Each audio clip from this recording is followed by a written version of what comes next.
Oh, hello, everybody. Welcome back to Off the Bench. We are back for another week of NFL shenanigans. Madi, how are you doing today? And more importantly, what do you feel about this big, bright Christmas tree I have in my background?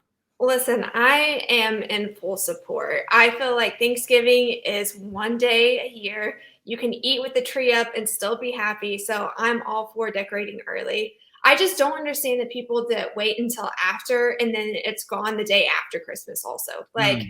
who has the energy to take all of that out, put it all up, and then take it down for just a few weeks? No, Not me. I totally agree. I was having this conversation the other day, and I think the reason that so many people not skip Thanksgiving, but kind of do what I'm doing, which is like Thanksgiving is just in the middle of Christmas season.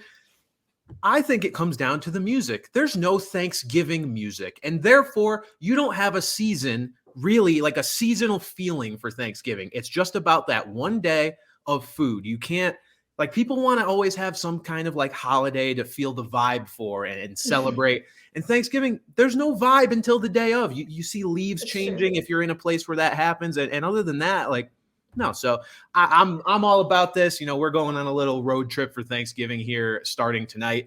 So we wanted to get the Christmas tree up before so we can come back and have it be nice and festive. See, that's another point that I feel like people leave out. You're coming back to the vibe. I love that you Mhm. called it a vibe. The other thing is Thanksgiving always gets overshadowed by Black Friday. You have football games on Thanksgiving. It's always overshadowed by something. So why not treat it like the secondhand stepchild it is, you know? I see our producer just shot us a note that Jingle Bells was originally a Thanksgiving song, but Christmas stole it.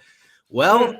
if that is true, and I have no reason to believe that Thomas would lead us astray, it just kind of furthers my point. Christmas is the holiday. All right. It can Christmas is the it can take holiday. whatever it wants. But all right, let's get into this week's NFL action really quickly. Actually, I want to address last week's NFL action. So we closed out the podcast. One of the last few things we said last week was about how ridiculous this season is and how if the Washington Commanders beat the Philadelphia Eagles on Monday Night Football and you were waking up and hearing that on the podcast, that would just be a perfect sign of how truly absurd the season has been.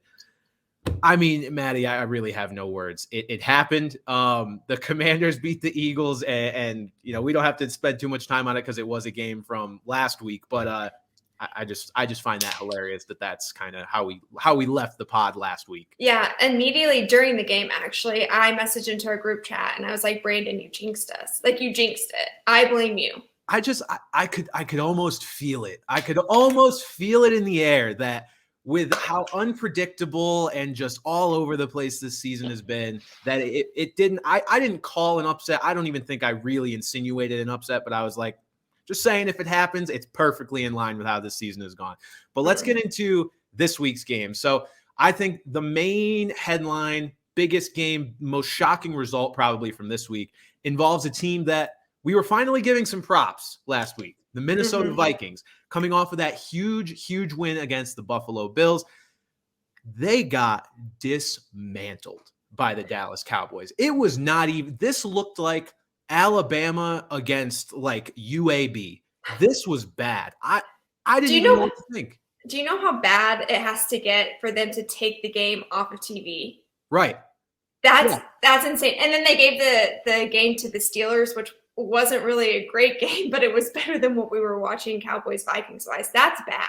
Yeah. That's really bad. At least it was competitive. I mean, it's just strange. Like, and it goes to show that all these teams that we even consider, good or potential contenders, it all comes down to a lack of consistency for most of them because you just have Mhm. this atrocious performance coming off of such an incredible one that I don't know what to think be like for most of these teams right now. And we're 11 weeks in. So like, are the Vikings good? Are the Vikings complete frauds? I don't know. I feel like most things, it probably falls somewhere in the middle, but Mhm. this performance was brutal. And I can't call it a fluke either. Like on these notes, I have all seven of the Cowboys sacks on Kirk Cousins came on standard 4-man rushes. The Cowboys were not doing anything particularly impressive in terms of the pass rush. They were just outmanning the Vikings. And granted, Christian Darrisaw did come out of that game early, but other than that, like, what do you point to? How do you come out of this game as the Vikings and be like,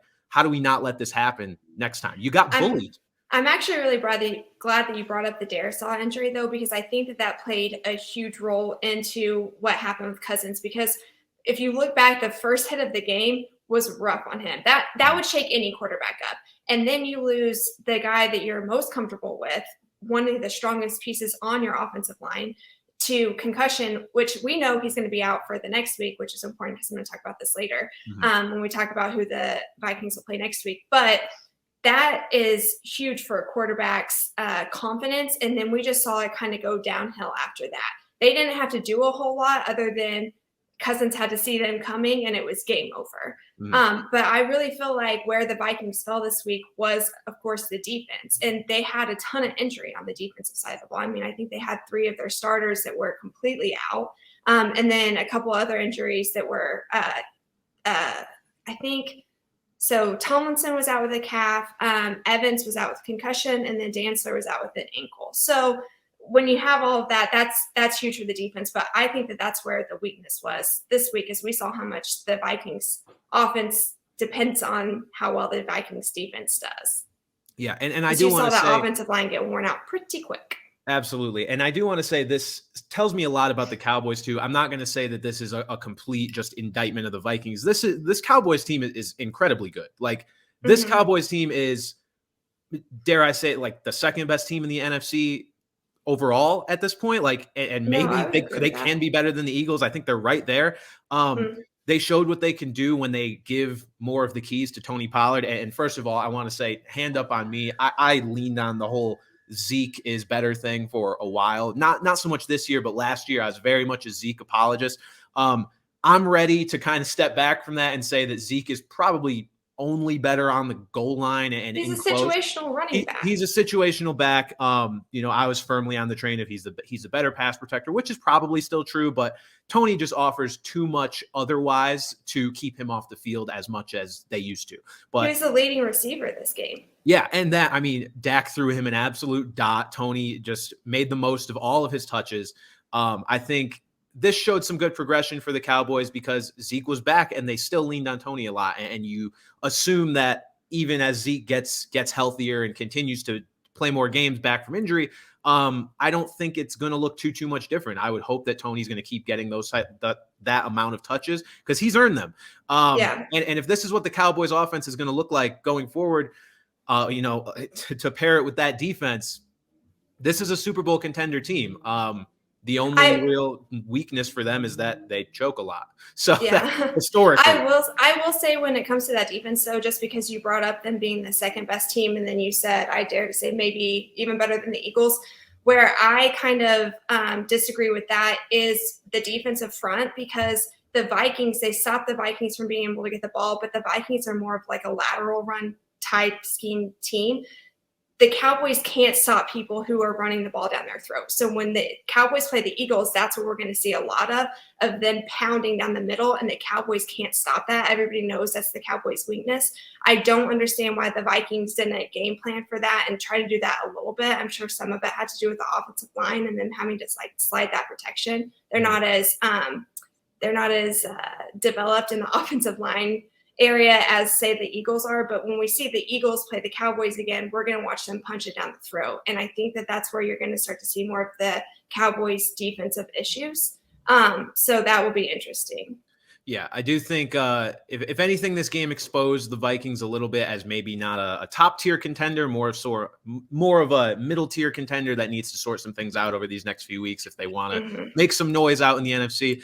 One more note on them. They are the 4th one-loss team after week 10 to lose by at least 30 points, home or away, in the Super Bowl era. Only the 4th team. So that is sort of a stat that points to, either a historic unraveling for one night or that they may be a little fraudulent. We'll see. Time will tell. Speaking of frauds, we are going to move on to a team that I think is probably the ultimate frauds this year.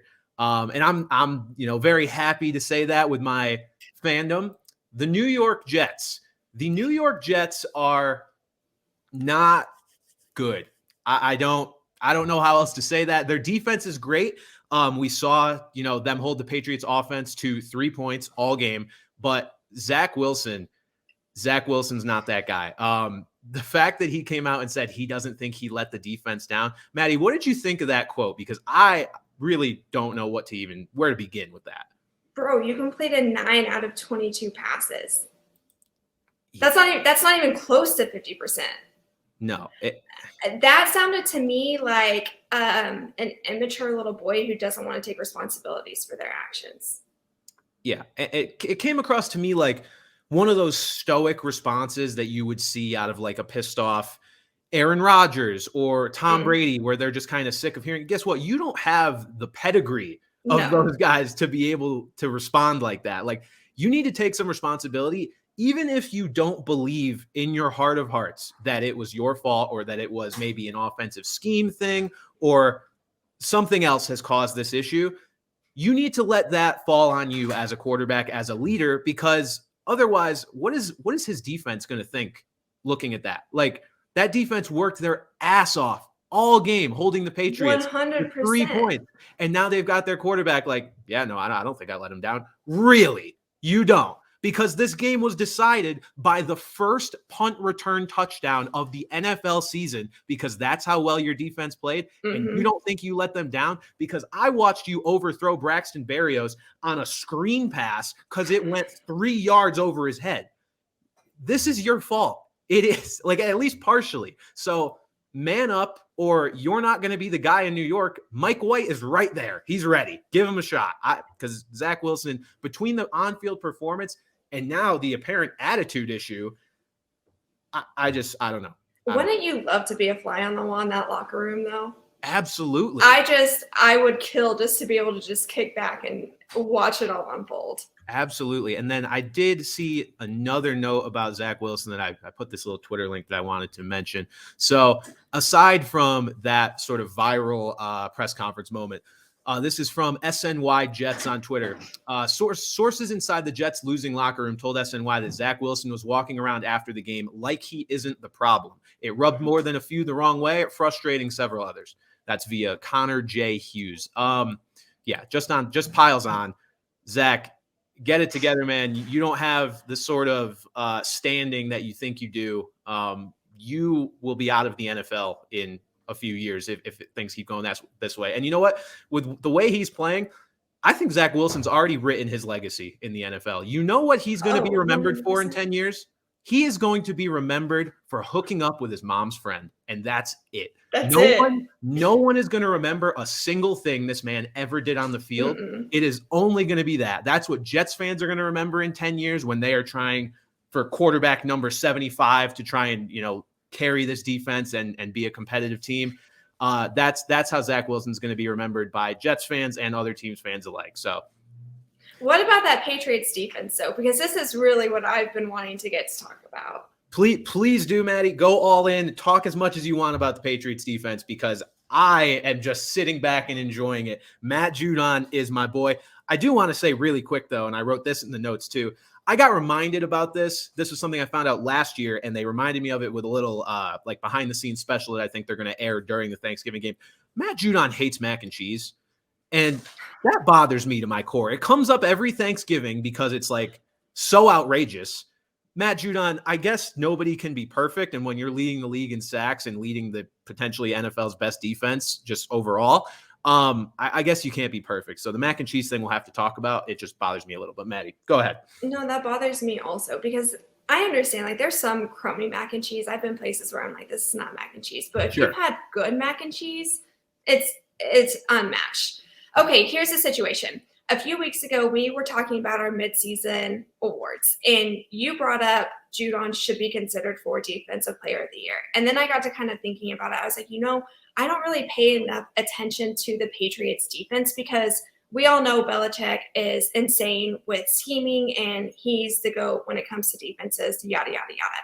So I was like, okay, well, I need to watch some more film, figure out why Judon is as great as he is, right? So I've been doing that. One thing that I noticed, which is this goes back to Zach Wilson being kind of trash, is they literally, the first time they played them in the beginning of the season, they used the same defensive schemes that they did at the beginning of this season as they did this week, which is just, you don't learn from your mistakes, bro. Anyways, what I saw there is actually a preview into why I think the Patriots have a shot at poking the same holes through the Vikings offense that we kind of saw this week. They do this tricky little thing where I'm talking about defensive lines, just so everybody's aware, where a guy shoots the B gap, and then Judon does this thing where with the tackle where he acts like he's going to come around the edge, but he doesn't. The last second, as guys shooting that B gap, he comes through and shoots the A gap and flushes out the quarterback. And I've watched it happen almost every single game, minimum 3 to 4 times a quarter. Do you know how insane that is, that they're getting away with the same thing over and over and over again? Now, it's not always just they're targeting, the right side of the line. Sometimes they move to the left. So that's something to watch out for, especially when you're talking about your left tackle, your star left tackle being out. Mm-hmm. I think that it's absolutely insane the way that they're using Judon. They also will bring him down when they rush 4.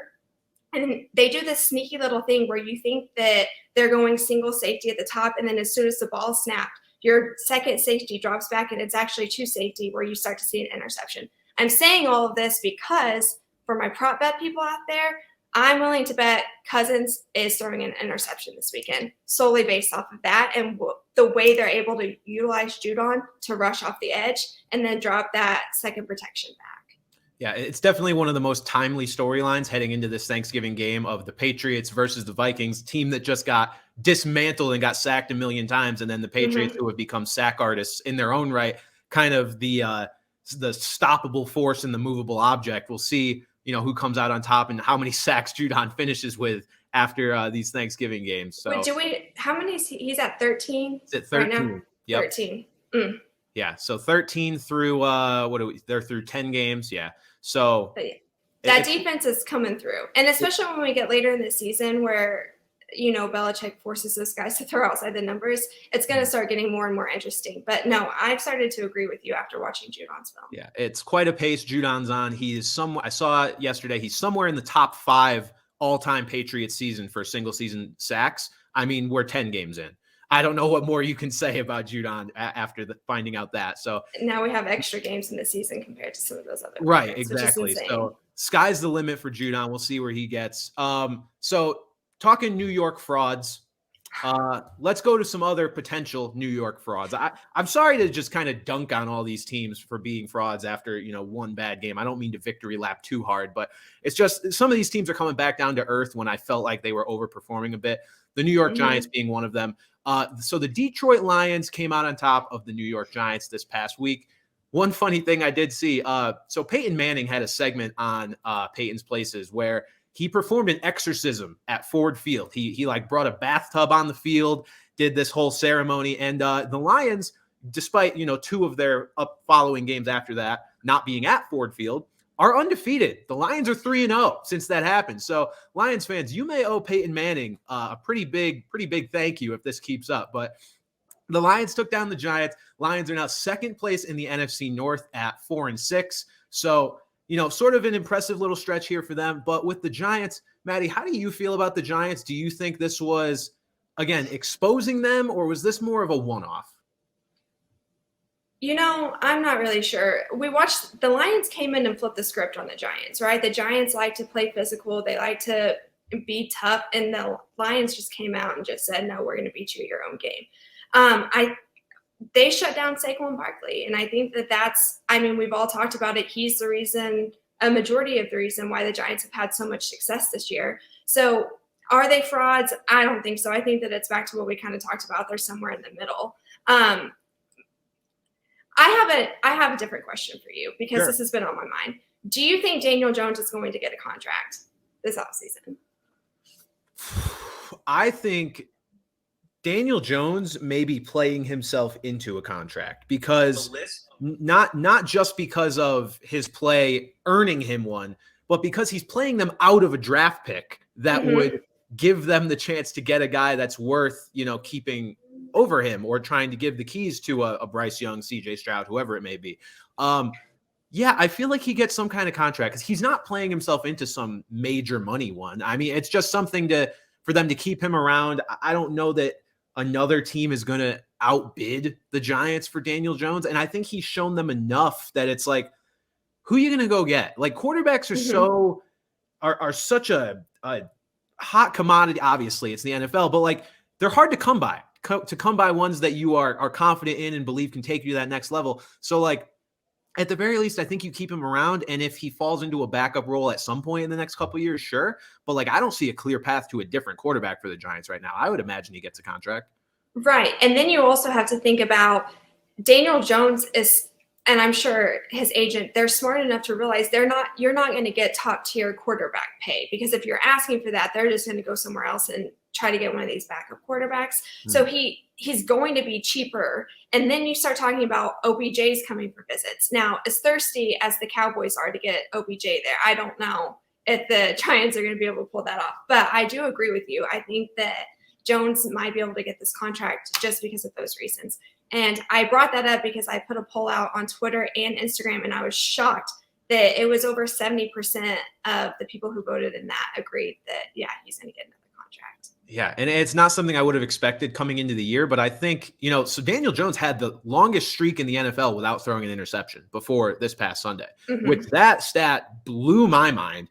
I figured, in my head, Daniel Jones is still this turnover-prone guy. Granted, fumbles have long been his issue more so than interceptions, but no, that shocked me, and it just kind of shows that Brian Daboll is doing a great job, I think, hiding his weaknesses. And I always come back to, and people are going to call me a Jimmy G hater again, and that's fine, but it always comes back to Jimmy G for me. It's like you have this quarterback who's nothing really special, but if you can put the right things around him and minimize the mistakes, see how far you can get with him. And I think that's where the Giants are at with Daniel Jones right now. If the opportunity presents itself for them to get an elite talent at the quarterback position in the next few years, then great. But I don't think that opportunity is going to present itself for a little while. Not with the Giants have 7 wins. There's no way they're getting that guy this year unless they hit the lottery on like a 3rd or 4th round quarterback. Because I could see them taking a stab at one for a backup and seeing where it goes. But again, those are low percentage plays. Russell Wilson's only come along once in a while. So I imagine he gets the contract. Yeah, I mean, current Russell Wilson is, not the best. Although they played a little better this week.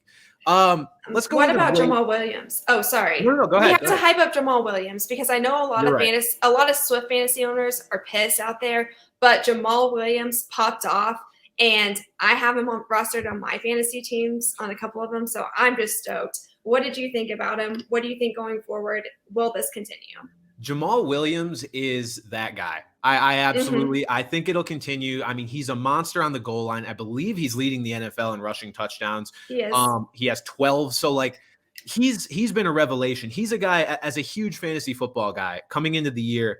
I don't think people looked at him as too much more than a pain in the ass for DeAndre Swift owners. He wasn't going to be a standalone value, or at least not much more than a touchdown dependent, desperation flex play kind of guy. Nobody saw him taking the goal line role by the neck and just it being completely his. And that's part of that is because of DeAndre Swift just perpetually recovering from injury. They kind of been using him as more of a just getting explosive plays out of him, or at least hoping to get them out of him. Whereas Jamal Williams is the bruiser, the guy that they're going to use to get them in the end zone. They're very happy to have him right now, because I think if they were giving those touches strictly to DeAndre Swift, that conversion rate would not be nearly as high. Just good for Jamal. All around good dude too. Like who are you happier for to see succeed in the NFL than Jamal Williams? 100%, especially if you are a Hard Knocks fan. If you watched that one clip of him, I bawled my eyes out on an airplane watching that clip. So no, I think that you have to be a Jamal Williams fan, unless you own DeAndre Swift in fantasy, and then yeah. DeAndre Swift owners, I mean, if DeAndre Swift owners are directing their anger toward Jamal Williams, that is a little misguided in my opinion. Like it's the DeAndre Swift injury, and granted, don't be mad at a player for getting hurt, but like you can't also be mad at Jamal for taking the touches from an injured player and a guy who's proven to be less effective. You kind of made a bad pick if you picked DeAndre Swift. Sorry.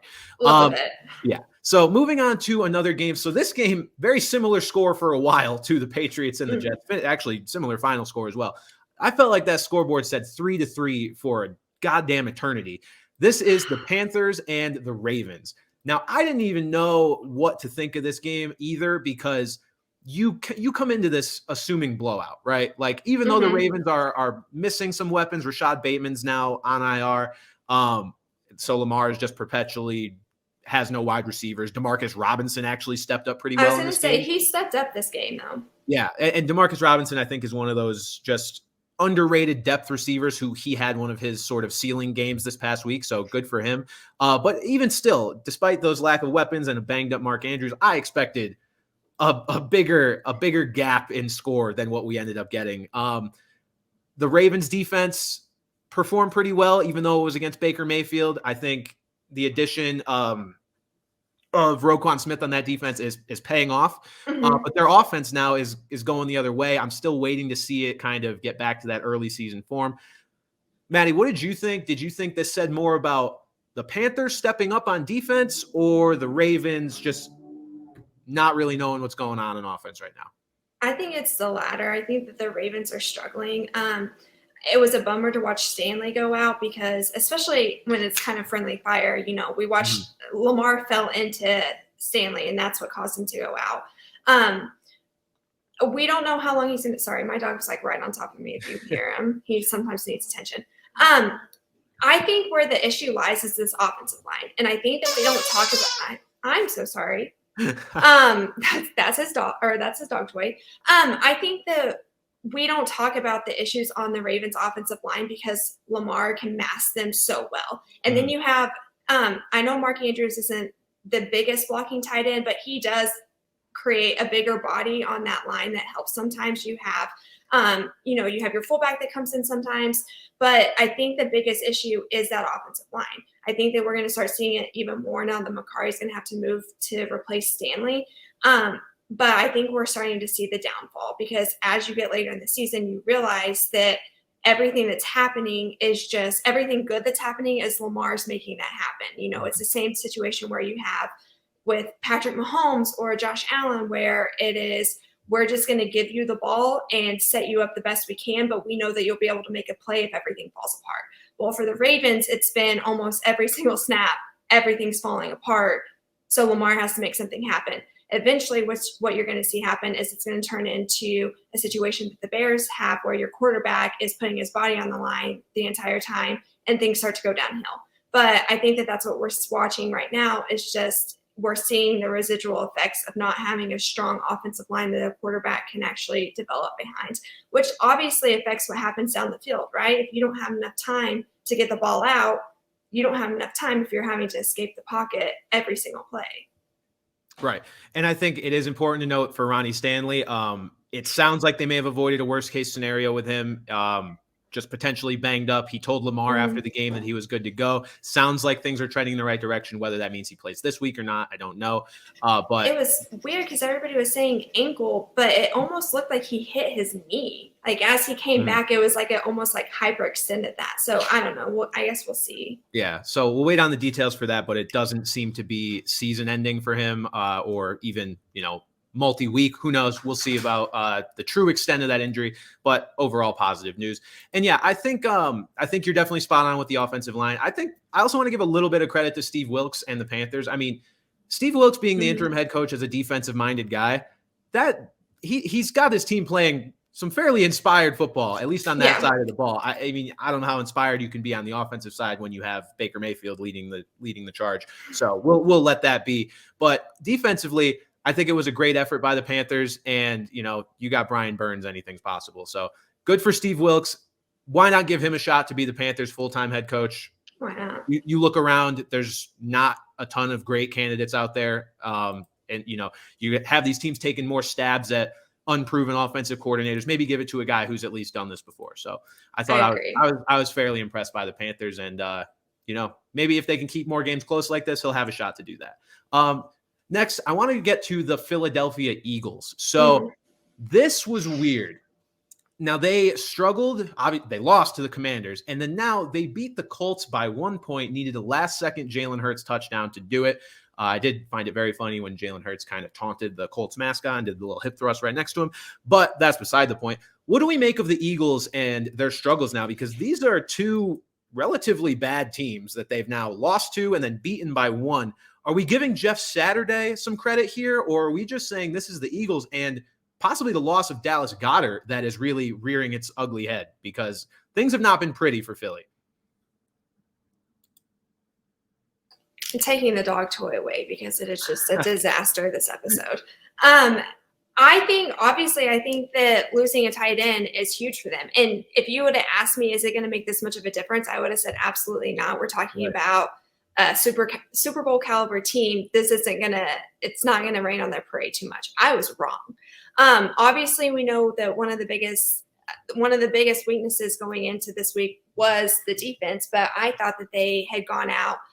They made the proper adjustments to counteract that. They picked up major names when it comes to defense, but we now are watching their offense struggle. Do I think that they're going to be able to bounce back? Yeah, I think so. Sorry, my dog's shaking my table now. I'm getting all distracted here. When we talk about the Eagles and we talk about this week, they did come off of a major loss that nobody expected. And then you have to turn around with a short week. You also brought in 2 players that are now having to adapt. And then you talk about the backup tight ends that you're having. And so Jack Stoll and then Grant Calcaterra. Grant is not going to be a blocking tight end. Like, the whole reason why he fell in the draft was because of injuries, and nobody knew what was going to happen as far as concussion side of the ball. So they're not going to have him out there blocking the way that Dallas was. And then you talk about Jack, and maybe not as much as a athletic tight end, and I feel bad saying that, but that's where we're at. So I think that the run blocking took a big hit with the absence of that tight end being out, and we're seeing the residual effects. Do I think that they're going to be able to mask that going forward? Absolutely. I think that it was just a short week, and then you bring into everything else. Yeah, I'll say, I mean, this past game and a half, 2 games is definitely doing wonders for Dallas Goedert's agent. He or she is thrilled right now, looking at just how important blatantly that Dallas Goedert is to this offense. We knew he was important. I don't think we knew quite how important based on how these games have gone. But the Eagles escape. They got to win. We'll see if they can, keep it going for as long as Goedert's out, or if the struggles will continue. Speaking of tight ends, I want to get to a more somber version of our weekly Kyle Pitts update. Unfortunately, it seems like this will probably be our final Kyle Pitts update, despite having several weeks left in the NFL season. Kyle Pitts has apparently suffered a torn MCL, looking for second opinions and before undergoing surgery, but sure sounds like Kyle Pitts' campaign is probably over. We joke a lot about Kyle Pitts on this show. We joke a lot about the fantasy football pain that this man has caused me over the many, many weeks. But ultimately, it's all in good fun. We never want to see a young talent like that go down with an injury, especially one this serious that'll probably end his season. But Kyle, get well, come back next year, pop off like the unicorn we all know you are and are destined to be. Hopefully by the time you recover, there will be somebody a little more capable of getting you the ball. But just sucks to see Kyle Pitts get well soon. That's all I got to say about him. I am going to plug our Instagram really quick because we got the funniest DM yesterday. And okay, so about a week ago, if you guys follow us on Instagram, but we kind of post things that aren't posted everywhere else. I posted a picture of you holding a lighter to your Kyle Pitts jersey because you were frustrated. Somebody DM'd yesterday after this happened and said, Brandon, this one's on you. You used voodoo dolls. And then I was like, what is he talking about? It was from the jersey picture, and I was just dying laughing. No. We know that was a joke. That was not done with ill intention. It was meant to be funny, but I just thought it was so funny. So you guys should follow us on Instagram because we do some fun stuff. But that was funny to know that you're being blamed for not one, but 2 losses. Oh man, listen, I just cannot do right when it comes to Kyle Pitts. All I can do is wish him health and hope he gets back healthy next year and be the guy that we all want him to be. Some other notes from that game though, from Falcons versus Bears. So Cordero Patterson brought back a kick for a touchdown to break the all-time record for specifically kick return touchdowns. I believe he broke the record of Josh Cribbs and Leon Washington, they were all sort of tied at 8. So Cordero Patterson broke that record for 9. I think Cordero Patterson's a Hall of Famer. I do too. You do too? Okay. I really do. I'm not crazy on that take because he's an all-around beast. Like, and we have to remember he's coming back off of an injury also, which is, right. I don't think that people gave him that credit, obviously because of the fumble. It was my favorite whenever he said that the next time he got the opportunity to touch the ball, he was going to make up for the fumble, and then he ends up breaking an NFL record. Insane. Yeah, I just think Cordero Patterson has probably the coolest career arc of any NFL player. I mean, he comes into the league as this wide receiver kick returner specialist. He's an absolute beast as a kick returner.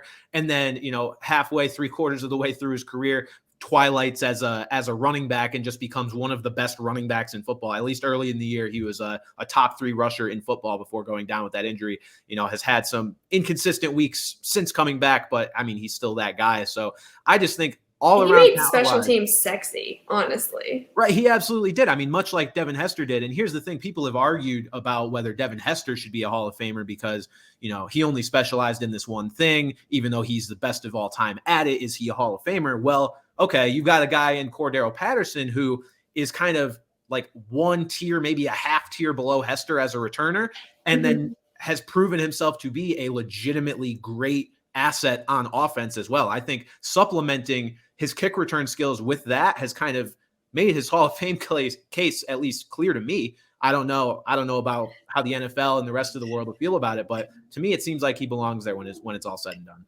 I agree with that. And we have to remember, just because you may not be the first ballot, that doesn't mean anything, because it all depends on what year you become eligible with whoever else is around you in that class. I do have to bring this up, though, because I'm not a huge Arthur Smith fan, and I had one thing added to my reasons why I loathe Arthur Smith. And what it came down to was when he was asked about the record, this is immediately after the game, asked about the record being broken, he said, "It's pretty cool when a guy breaks an NFL record." Shut up, bro. Just shut up. Like, he thinks that he's too cool. He's too cool to listen to anybody else. Sometimes I just feel like he avoids things just because the mass wants him to do something. Obviously, we were looking for some type of hype response. Like, that's amazing, right? We're all still talking about it a day later. And his response was, "It's pretty cool when an NFL player breaks the record." Not giving anything to Patterson, and just one other reason why I loathe Arthur Smith. Yeah. And again, that's such a, it doesn't really speak to whether he's a good coach or not. It's just one of those things that we as fans and as observers, we want to see a little more emotion, a little more personable, takes out of you, because we have coaches like Mike McDaniel now who are hilarious and just but simultaneously a great coach, not just a soundboard, but also just a very good coach. And it's like, dude, let loose a little bit, be hyped for your guy. Come on, come out and push and be like, yes, Cordero Patterson, that guy, we've known he's been a beast for so long and he deserves this. And just anything, man. Don't act just something. So, yeah, I agree. So Thank you for backing me up on that. Absolutely. And then on the other side of the field, Justin Fields, again, the Bears came up short in this game. Fields came up a little bit back to earth in this one, but still played great. 80-something rushing yards, another rushing touchdown, threw a dart to Darnell Mooney for a touchdown as well. The main headline here is that he hurt his shoulder, said he was in a pretty good bit of pain after the game. So keep an eye on that throughout the week. He's also having hamstring issues during most of that game also, which is kind of concerning. Your whole body's starting to go down. Right. You got the upper body, the lower body. I mean, I hate to say it, but you're not shocked when he's doing literally everything on that offense that eventually the injuries are going to maybe mount. But, you hope it's nothing too serious, because he's been probably the most exciting storyline in the NFL this year. Yeah. I mean, otherwise it was, listen, team-wise, this season has been chaos. We don't know who's good. Teams confuse us every week. But player-wise, I feel like it's been mostly par for the course outside of Geno Smith being great. It's, the great players are at the top statistically, and you see some familiar names, rushing leaders, receiving leaders, all that. But then you got Justin Fields, who's just breaking the mold. He's been the one differentiator. He's like the guy I will think of if he keeps up this pace, the guy I'll think of when I think of the 2022 regular season. Like Justin Fields, his breakout is the biggest storyline, again, next to Geno Smith. And then improving upon himself each week. That's where it gets interesting, is it's just he's showing us different looks and more efficiency each week. Yeah, Justin Fields has turned the tide of the Bears in the past month from being, we are directionless, we don't know, what we're going to do in the draft, all this stuff, and now it's yeah, we have our quarterback. Like Bears fans, Bears media, Bears coaches, I'm sure they all think and know that they have their quarterback. And so you can't say enough about Justin. You just hope that injury is not bad. The fact that he came out, we mentioned this a few weeks ago, when a player comes out and says that they're hurting, you know they're really hurting, because if they're only hurting a little, they won't say anything. But he said that the pain is pretty bad in the shoulder. Just hope that it doesn't keep him out and doesn't affect him going forward. How do you feel about, before we move on, Cole Kmet? Because that's been something where, especially in the fantasy world right now, everybody's like, where did this come from? And there's a couple of analysts that I know, shout out Troy, everybody knows him on Twitter, who had called the Kmet thing before the season even started. They were just waiting on Fields to kind of take off. Do you think his outlook going forward is going to continue to elevate, or do you think that we're going to see him kind of plateau and we've seen him reach his ceiling?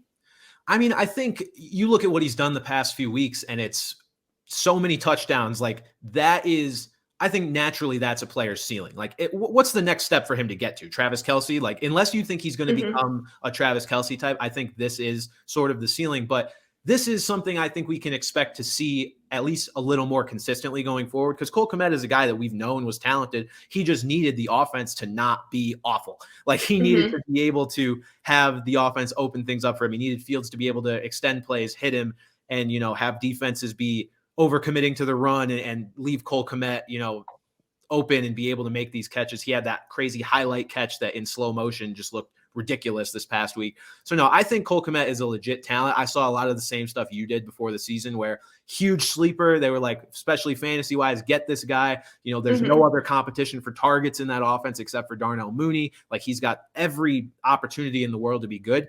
And now he's showing it. So I think the touchdowns, again, touchdowns are a little fluky too. Like, even year to year, touchdowns for a specific player, you can't count on them really.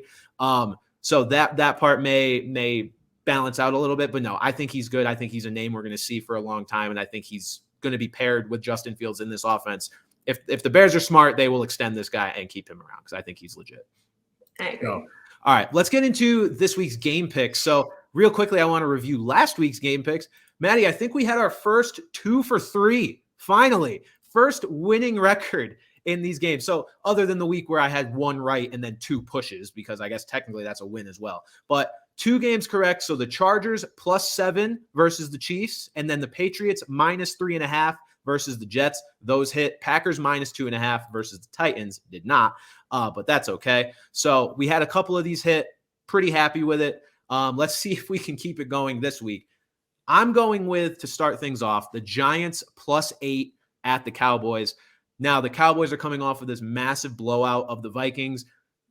Again, sort of a comeback down to earth. This spread is pretty big, sort of thing. And divisional game, when I see big spreads in divisional games, my radar automatically goes off, because these teams always give each other their best in divisional games. I know it's in Dallas. I know the Cowboys are clearly the better team, but I just feel like the Giants will be able to keep this one close enough that it will hit. This is also going to be interesting because of the off the field drama, right? Because OBJ has come out and openly said that he's going to visit a certain amount of places and then is going to make his decision after Thanksgiving some point. You're talking about the Giants and the Cowboys. They're both fighting for him. The Cowboys are thirsty, but the Giants are still like, hey, come home. So that's a whole other spiel to bring into this. When I tell you how far my eyes rolled in the back of my head when I found out that Odell was going to visit with the Cowboys after this week's game, I may have needed SEAL Team 6 to go back and retrieve my eyeballs to put them back in place. Why is he waiting until after another week now to sign or have a visit with a team? What are you dragging your feet for? Stop. For me, I'm just like recruitment nonsense. Like, apparently he needs attention. So everybody, we just need to give him our full attention, or we just need to just say we don't give a shit. Like, pick somebody so that he stops this madness. But at this point, it's really annoying. It really is. We gave him too much power. We gave him too much power. He's going on essentially college recruiting visits, doing the whole take the picture in the jersey, give my dad a jersey too. Like, stop. That's the other thing is these teams are smoozing his dad because they know, like, his dad is all over social media just being a drama queen. But no. Man, I guess this is what we have to deal with when a player is legitimately really good and they have leverage. And again, it's a unique situation because we're in the middle of a season where a great player is available. And the only reason he's available is because he had to rehab the injury up until this point. But like, God, I'm annoyed. All right.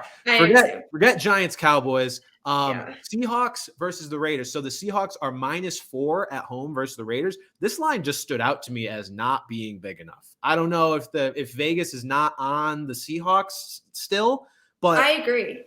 It seems like a sleeper line. Yeah, and I mean, I have no idea what this could be affected by. Is this because the Raiders managed to beat the absolutely incompetent Broncos this week? Is this because, again, they don't believe in Geno or what it is? But I don't know. 4 points for the Seahawks in Seattle. I mean, that's almost a line I would expect to see if the game was in Vegas. Like, I would maybe Seahawks -2 or so. But if we're in Seattle, I'm taking that one easy. And then Bucks -3 at the Browns. I just think the Bucks are kind of hitting a little bit of a stride. We got divorced Tom Brady, fully divorced Tom Brady. I think he's angry. I think he's going to take it out on the Browns, and 3-point spread. His ex-wife has a new boyfriend that was her jiu-jitsu trainer. So that has to sting a little bit. He's been around. Your kids are photographed with him. Yeah, he's not happy right now. Oh, and I do want to address, so we had some complaints about me referring to Giselle as German in a previous podcast. Giselle is a 6th-generation German-Brazilian. German-Brazilian. I understand Brazilian is the main part of her heritage, and that is what she is known as. But listen, she's German. She got the 2 little dots above the U in her last name. I knew she was German. I don't want to hear it. So I'm still right. Tom Brady dominated Germany despite his ex-wife. Okay. So those are the picks for this week. As much as I don't want to talk about it, it is going to be a line coming back that, you have Deshaun that's now practicing with the Browns. So when you talk about preparing for a change in quarterbacks, what does that do to Brissett? So I think that that's another thing that you have to calculate into this line as well. Yeah, absolutely. So, all right. Now, I wanted to do one thing that is not necessarily football related, but at the end of the day, Thanksgiving and football are one and the same. So we've been doing drafts on this podcast for, on and off for the past few episodes. I also want to mention that our catch draft, while it was a lot of fun, a lot of people seemed to be confused. They were yelling at me for not having the David Tyree catch. Guys, it's a draft. I wasn't allowed to. That's the whole point. So we're going to do a Thanksgiving food draft now and see who ends up with the best 5 lists of Thanksgiving foods. Maddie, I don't know about you. I've done literally no preparation for this because I just know it's something I can rip off the top of my head. I may need to look up something if I draw a blank, but let's get into it. I had the first pick this one because you took Randy Moss catch last time. All right. I have the first pick. With the first overall pick in the Thanksgiving food draft, I will be taking mac and cheese. Screw you, Matt Judon.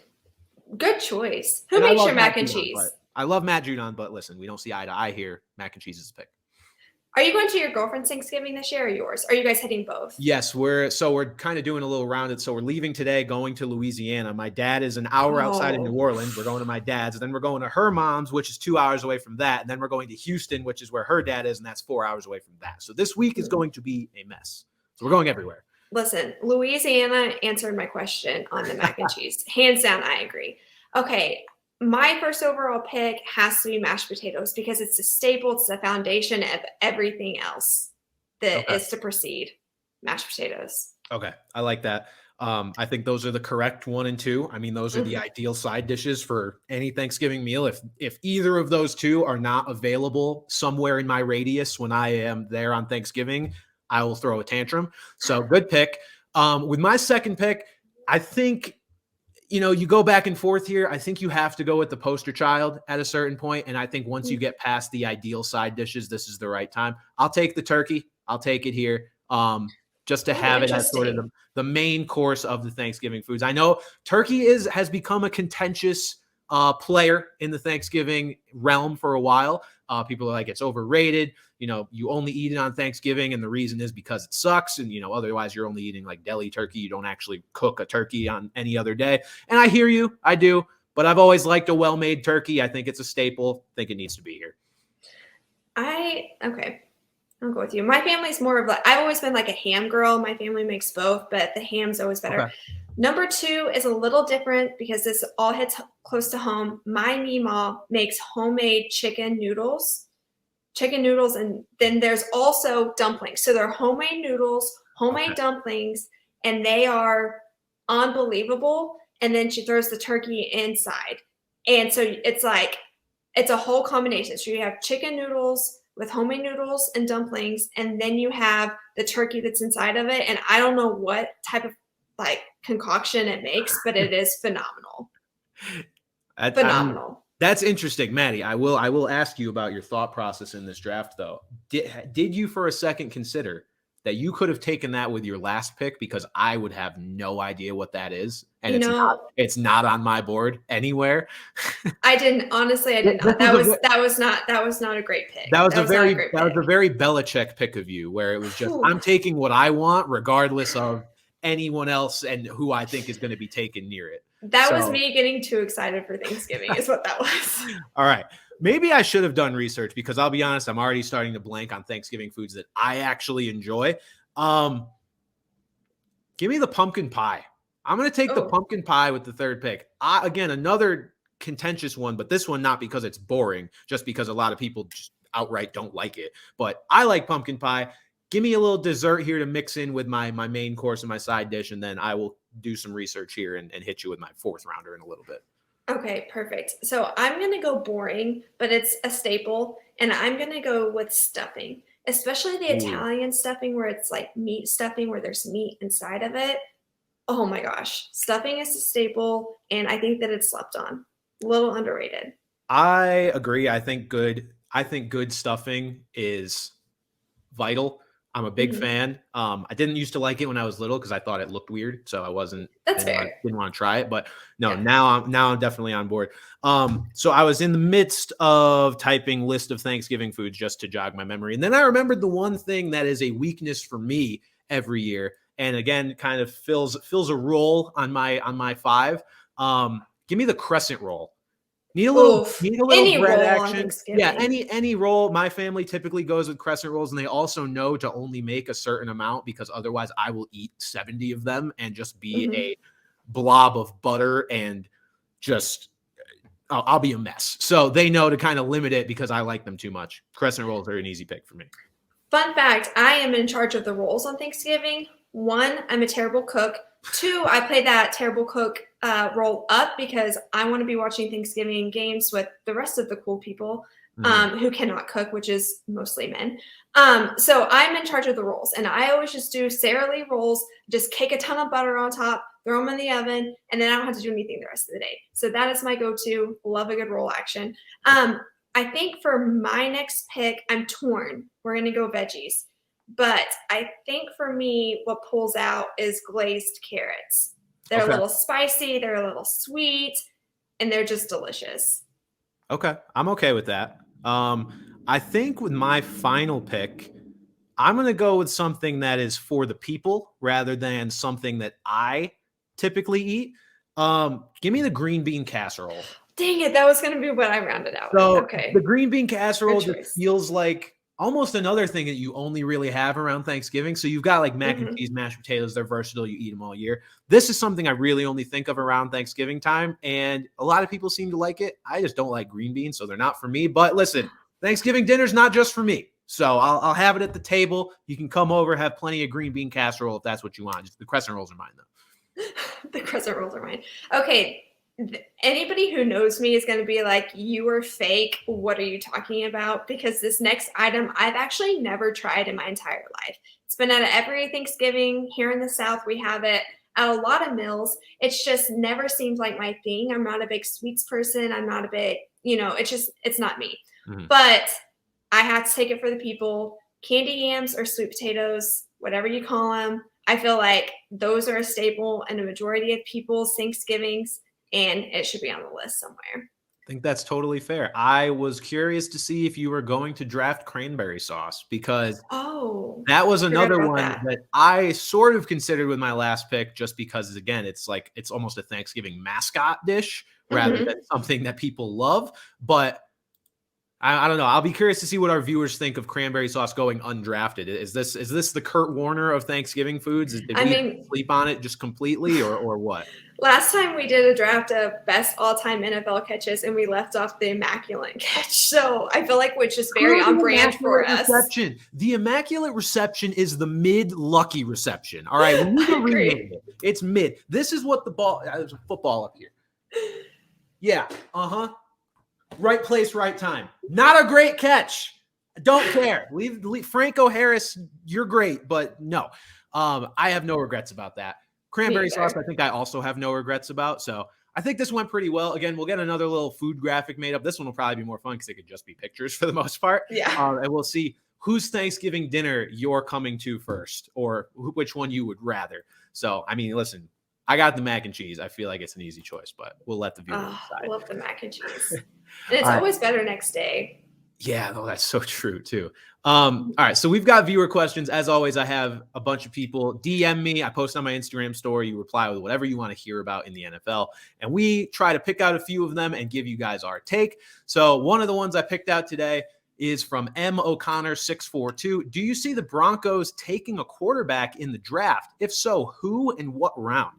Maddie, initial thoughts on that? You see the Broncos taking a quarterback? No, you paid your quarterback way too much money. I think that what we're actually going to see happen is Hackett's going to lose a job if anything's going to happen. Yeah, I think so too. I mean, I don't think if you draft a quarterback, it's going to be one that you are drafting to be the starter or provide a real threat to start. I would not be against them poaching one in like the third or fourth round, sort of a Patriots drafting Bailey Zappi type of thing where it's like, it doesn't seem like they're in a position where they should take one, but they take one just to have maybe a better backup than Brett Rippon or somebody to put even the lowest amount of heat on Russell Wilson. Like, hey, dude, figure it out because we do have somebody that we could give a shot if you really keep stinking it up. So I don't think it's going to be like they're not going to create a quarterback competition or anything like that. But I could see third, fourth, fifth round maybe taking a stab at one and that becomes your new backup. But otherwise, yeah, you're paying him too much money. Russell Wilson's going to be under center next year unless he retires. So next question is, my girlfriend and I just had a bad breakup. Which team and quarterback/GM have to do the same? And this comes from Zach Graham. Zach, first of all, I'm sorry, man. That sucks. Especially right near the holidays, assuming this actually happened and wasn't just for the posterity of the question. But which team and quarterback or team and GM need to break up? Maddie, any initial thoughts? Which quarterback and GM have to do the same? Do you have an answer? Because I might need to think on this for a second. So I was going through it in my head, and the first one I thought of was the Packers with Aaron Rodgers. That's such a good one too. Wow. Yeah, that was the first one I thought of. And it's funny because it fits his the theme of this question so much is that it's a toxic relationship at this point. I mean, 100%. Aaron Rodgers is nothing but, sort of a bad attitude or at least very bad with the press. Didn't seem to be helping his wide receivers as much as maybe he should be. And, you're paying the guy a lot of money, but it might be time to move on because he's not playing up to his former MVP level, regardless of Davante Adams. I mean, I think we've seen his play deteriorate beyond what is a reasonable amount just for losing Davante Adams. He just does not look good. And you know where he's going to end up? You know where Aaron Rodgers is going to be next year? The Indianapolis Colts. Rodgers will be a Colt because the Colts don't know how to try and get a young quarterback and develop one or anything like that. They are just going to circle the wagons on veterans that will disappoint them until the end of time or until Andrew Luck unretires, which isn't going to happen. So, I completely agree with that. I think that that's way better. The only one that I really came up with is possibly everything that's happening in Washington. Heineke's our quarterback right now. We have a new GM, Mayhew. But I just kind of feel like that entire front office just needs to go. We need to be done with you. We need all new people in there. And honestly, I think that both Wentz needs to get the boot 100%. And then Heineke needs to go back to being a backup quarterback, and they needed a legitimate quarterback in there. Because just Washington in general is toxic. Yeah, Wentz has kind of already been broken up with. He's kind of the one that it's like he moved in with the girlfriend, and now he has to keep living with her until everything is like logistically sorted out and it's just really awkward and it's just a mess. So I think that's where Wentz is at, but the breakup has already happened. Yeah, the rest of it, I do like Taylor Heineke, but again, I don't think we think he's the long-term answer. And then everybody else in that franchise, like you said, clean slate for that franchise would be ideal. Honestly, we can just nuke the stadium. Nobody in it, but let's nuke the stadium and just start clean. Yeah, I guess I'm just like a little salty about what happened Monday night, the way that game ended with the Eagles when Heineke just sucked his balls right up inside of him and dropped down to take that knee. And then he gets hit and jumps up and is like, yeah. And it's like pointing in the Eagles defender's face. I'm like, first of all, I don't like the taunting call. I have never wanted a taunting call more in my entire life than I was watching that doofus point in a defender's face screaming, yeah, whenever he did the most. And I understand that it was smart. Good for you. You're intelligent. That's what we expect over quarterbacks. But when it comes to the game of football, like that was real weenie behavior. I was like, you are an L7 weenie if I've ever seen one in my entire life. So he just left me a little bit salty. I'm not great feelings towards Heineke right now. I do want to touch on that play too, because we didn't get to last podcast because it happened after we recorded. But I did think that play was bad practice, whether it was intentional or not, by Taylor Heineke. I actually tweeted about it, and a lot of people were replying, getting angry, so I deleted it because I didn't want to fight with people at 10 p.m. But that play of him going down to a knee suddenly, like when he looked like he was about to change direction and try to keep extending the play, that's not how that goes when you're giving yourself up. I had so many people like he was giving himself up, like, and then he got hit. You know, the Eagles defender had plenty of time to react, blah, blah, blah. Sure. Every single time that a quarterback in that situation has wanted to give themselves up, they go all the way down. They almost slide. What that play looked like, if you're a defender or anything in that moment, it almost just looks like he slipped, and would maybe get up and try and keep extending the play. It's just awkward. I understand it's still the right call because there's really nothing else you can do. You are still technically giving yourself up if you go to a knee. I get it, but it's just to be intentionally dense and act like that doesn't look different than every other time a quarterback has ever given themselves up. But what are we doing? You can call it a smart play. You can call it whatever you want, and I won't really fight you on it. I'm just saying it's a little whack. That's all. And then to get up and just boast about it in somebody's face, I was like, bro, you didn't do enough in this game to earn that. Simmer down. You're getting a little too excited. It was too much. It was disgusting to me, honestly. And all that, and we're sitting here, and the Commanders have a winning record at 6-5. That's gross. Man, what a season this has been. Because of their defense, not because of Taylor Heineke. I want to point that out. Defense that hasn't even gotten Chase Young back yet. So, God, are they going to keep doing this? I'm scared. I hope not. But that's all we've got for this week on Off the Bench. Maddie, any parting thoughts before we go our separate ways for this here Thanksgiving week? If you guys can hear that, there's some sort of military helicopter that's flying over my apartment. So I've just been terrible with podcasting sounds today. No, I think I got everything off my chest. I'm excited to gain a few, get a little carb overload, and watch some football this week, though. Absolutely. I mean, it should be a decent slate of games. As a Patriots fan, I'm excited. It feels like we're playing on Thanksgiving for the first time since the butt fumble. I think that may actually be the case. So I'm looking forward to it. Guys, thank you for tuning in to this episode of Off the Bench. We will be back right here in these seats next week. Until then, keep it locked, and we'll talk to you soon.